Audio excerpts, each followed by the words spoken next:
بصوا، هي الطريقة غريبة وانا كنت فاكراها افتكاسة، بس بجد فرقت في الطعم جدا. يعني انا عايزاكم تجربوها وتقولوا لي رايكم في الكومنتس.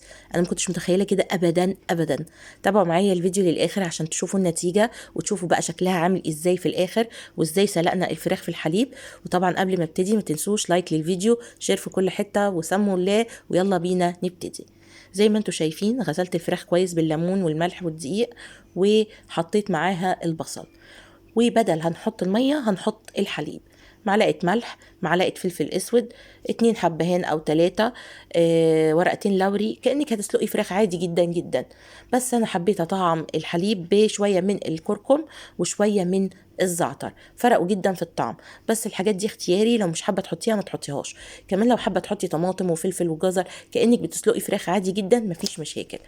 قلبتها كده كويس عشان البهارات تختلط بالفراخ بالحليب وكله ياخد من طعم بعضه زي ما انتوا شايفين. وطبعا النار متولعه عليها.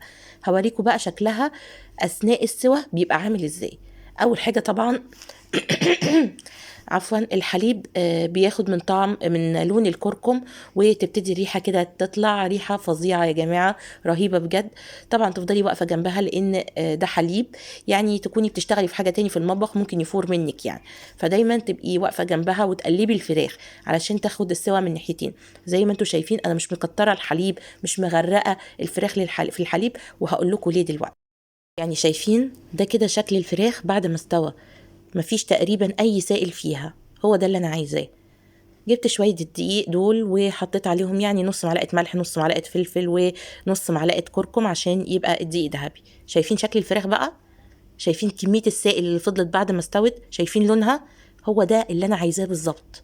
دلوقتي بقى هحط على الفراخ حليب تاني، لان هو السائل اتبخر قوي. بس طبعا انا كنت محتاجه الفراخ تستوي كويس، فقلت اكتر يعني ربع كوبايه.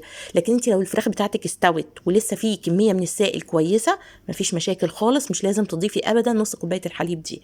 جبت بقى الدقيق المبهر بتاعي وهبتدي احط الفراخ فيه من غير اي بيض، من غير اي افتكاسات، هو من هنا لهنا على طول.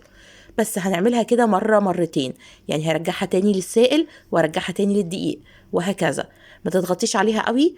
دايما بعد ما تعملي تهزيها كده زي ما انا بعمل عشان تديكي شكل التعرجات اللي بتبقى موجودة على البروست. شايفين؟ هو ده الشكل اللي انا عايزاه بالظبط. هعمل كده في كل الكمية اللي عندي وبعدين نقليها مع بعض.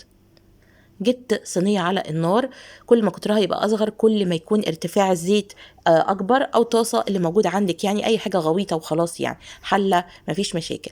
وحطيت فيها كمية الدبابيس اللي أنا عملتها. على فكرة أنت تقدري زي ما قلتلك تسلقي أي نوع من أنواع الفراخ، دبابيس، أوراك، صدور، زي ما أنت عايزة.